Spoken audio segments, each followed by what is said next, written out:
L'Espagne s'est attiré les foudres de Donald Trump. Et comme à son habitude, le président américain ne fait pas dans la demi-mesure. On va couper tous nos échanges commerciaux avec l'Espagne, on ne veut plus rien avoir à faire avec eux. Seul pays européen à avoir condamné explicitement les frappes israélo-américaines en Iran, l'Espagne a refusé de donner accès à ses bases pour ses attaques, comme celle de Morón et Rota, dans le sud du pays. L'armée américaine y a retiré ses avions ravitailleurs pour les rediriger ailleurs, en Europe. Les avions ravitailleurs qui se trouvaient à Morón ou à Rota n'ont effectué et n'effectueront aucune opération de maintenance ou de soutien à ces attaques.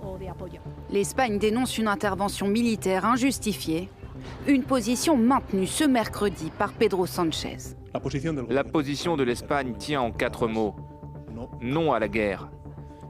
Nous ne serons pas complices de quelque chose qui est mauvais pour le monde et qui est également contraire à nos valeurs et à nos intérêts, simplement par peur des représailles. Le Premier ministre en appelle au respect du droit international et s'inquiète des nombreux inconnus pour les populations concernées par le conflit. Et ce n'est pas son seul point de désaccord avec la politique américaine de Donald Trump.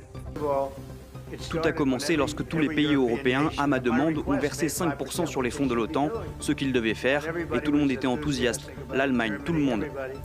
Mais l'Espagne ne l'a pas fait, et maintenant, l'Espagne a déclaré que nous ne pouvions pas utiliser ces bases, mais c'est pas grave.